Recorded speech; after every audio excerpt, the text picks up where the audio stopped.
Mr. Prime Minister, President for COP23, Mr. President, Excellencies, Prime Ministers, Ministers, ladies and gentlemen, a Yakuyan greeting from the Marshall Islands. Unfortunately, President Heine will not be able to make it, and so you guys are stuck with me. Excellencies, I do not need to tell you that the Pacific, we are on the front line in the battle against climate change. All of us in this room know that the impact of climate change are getting more frequent and more severe. We are here to bear witness to that.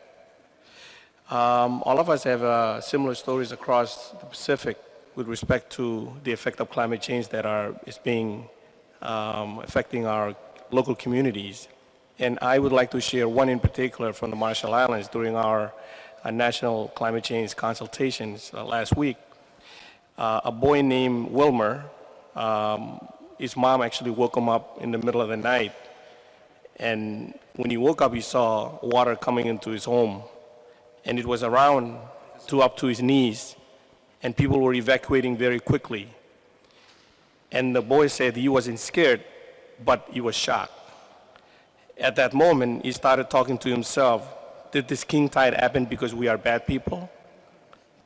Does it happen because of human activities? Does it happen because we made it happen? Or does it happen because it usually happens? Although we did not cause the challenges we face, we in the Pacific are taking responsibility to address them. For our countries to continue to be habitable and to prosper, the world must transition to an emission pathways consistent with limited global temperature increases to no more than 1.5 degrees Celsius. Staying within the 1.5 degree limits is the best hope for the survival of our people.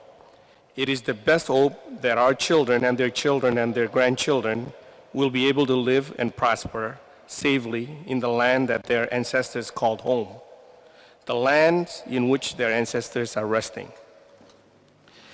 It is possible to stay within the 1.5 degrees limit if global emissions peak by 2020 and rapidly decline after reaching zero by 2050. So how do we get there? That requires three things. First, all countries must fully implement their NDCs and come forward with more ambitious NDCs by 2020 at the latest. This is the first big test of the Paris Agreement.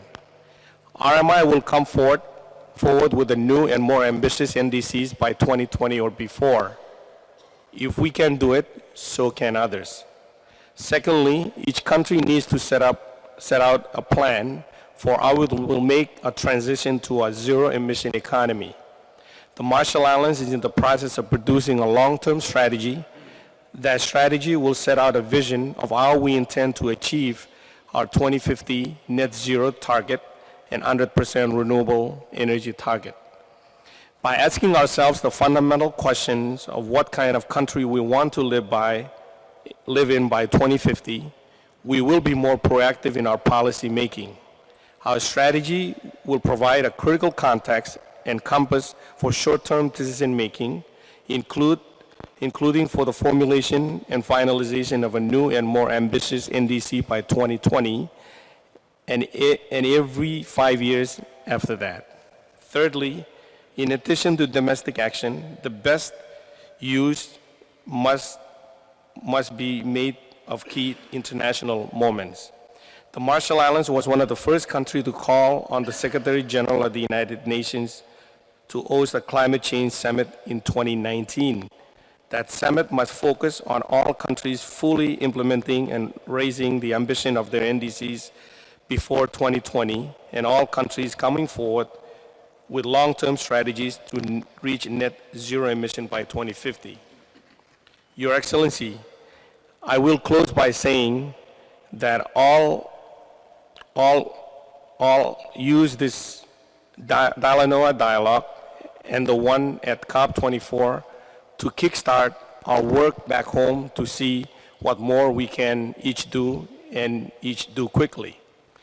And more than that, we must all support our Pacific brothers and sisters from Fiji to ensure that COP24 sends a very strong signal that all countries will work to raise ambition. In that context, I would like to invite you all to sign the ambition declaration that the Marshall Islands, Fiji, Vanuatu, and other 20 countries have already signed, and which the COP23 presidency has been pushing. This would send a very powerful Pacific signal to the world. Thank you very much.